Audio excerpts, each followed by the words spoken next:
¿Cómo hacer una fogata?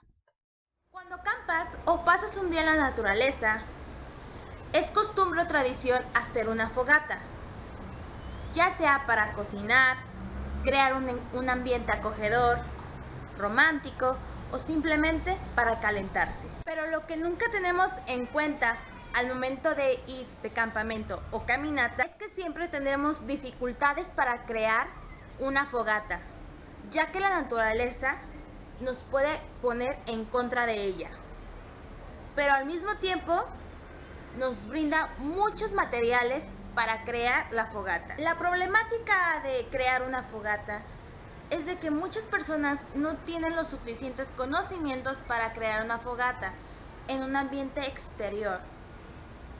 Y eso nos provoca un incendio forestal que se puede ir incrementando, que les platicaré cómo crear una fogata para esos días de campamento o simplemente diversión en familia. Todos sabemos que una fogata es súper esencial para mantenernos acogedores, pero también nos sirve para sobrevivir.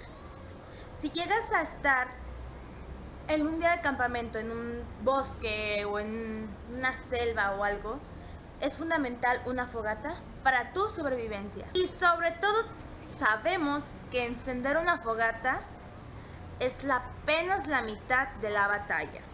Todo esto depende de cómo creas la fogata, de cómo acomodas la madera y sobre todo hacer que dure menos su flúor.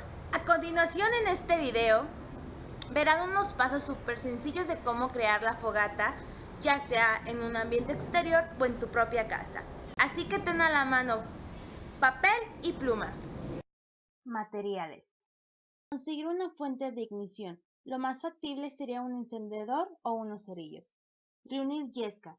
Si en tu caso no encuentras yesca, te diré unas opciones similares a la yesca. Pueden ser plantas, hierbas secas, cartón, musgo y pelusa.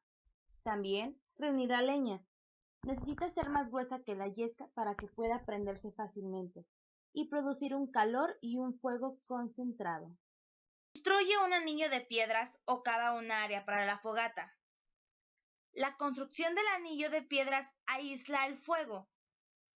Construir una pared con leña o piedras hará que el calor de la fogata se refleje, especialmente si solo estarás a un lado de ella. De lo contrario, el calor se dirigirá hacia otra dirección y se desperdiciará. Apila la leña en el área de la fogata.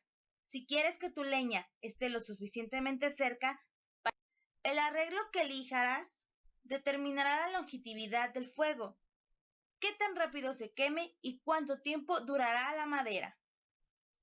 La opción más factible es hacer un tepe. Arregla la yesca y algunos pedazos de leña en forma de cono. Después, préndeles fuego en el centro. La leña situada en la parte exterior se caerá hacia adentro y alimentará el fuego. Como verán, tuvimos algunos problemillas para crear la fogata, ya que la naturaleza se nos puso un poco en nuestra contra. Pero logramos hacer que nuestra fogata tuviera su fulgor y obtuvimos los resultados deseados que realmente quisimos demostrarles en este video. Para que nuestra fogata no se apagara por completamente, le pusimos cartón para que así esto durara un poco más y nos duró toda la noche. Con estos simples pasos obtendrás una fogata duradera y sobre todo segura. Espero que este video te haya servido de mucha ayuda y ahora sí, realiza tus maletas y lánzate de campamento con tus amigos o familia.